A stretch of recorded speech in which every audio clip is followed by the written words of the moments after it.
bagaimana caranya untuk bisa menciptakan loyalitas ya. Karena customer yang loyal itu punya aksi yang unik ya. Kita kita baca secara singkat aja.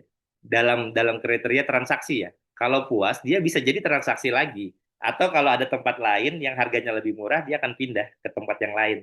Beda dengan pelanggan yang loyal, mau di tempat lain ada yang baru, ada yang lebih murah, saya tetap memilih tempatnya Bapak Ibu ya. Saya akan kembali lagi, lagi, dan lagi. Kemudian rekomendasi. Saya bisa rekomendasiin kalau puas. Bisa juga saya rekomendasiin tempat yang lain, ya kan ya. Tapi kalau saya loyal, saya hanya merekomendasikan tempat Bapak Ibu saja gitu. Saya akan jadi brand ambassador KOL yang tidak dibayar ya, Bapak Ibu ya. Kemudian tingkat kepuasan gitu. Kalau pelanggan puas, saya puas. That's it. Kalau pelanggan loyal, saya puas, tapi saya juga terhubung secara emotional connection gitu ya. Koneksi emosional gitu ya.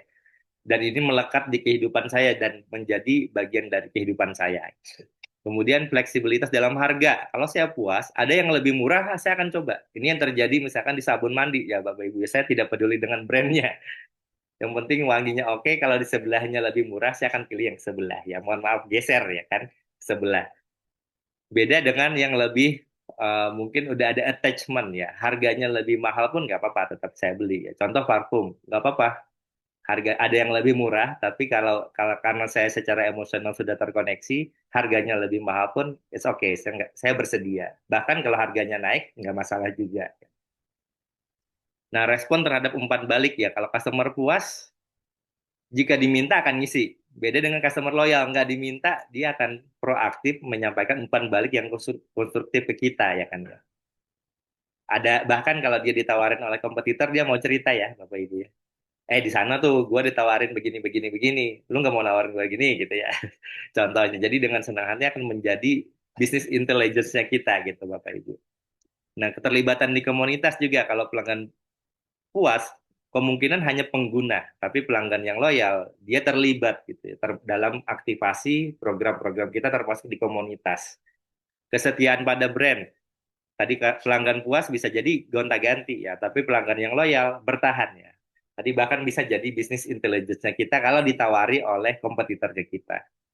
Jadi idealnya Bapak Ibu, kenapa kalau kita ngomongin customer experience, metriknya shifting, tidak hanya ke puas, karena puas itu transaksional sekali. Tapi kalau ke loyal, sifatnya adalah membangun experience gitu.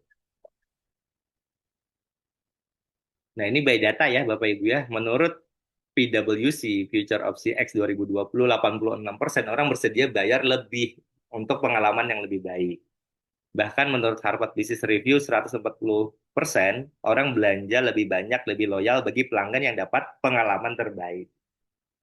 Bahkan menurut Bain and Company, 8% pelanggan setuju, ya, 80 perusahaan yang memberikan X lebih unggul, mereka akan lebih memilih itu.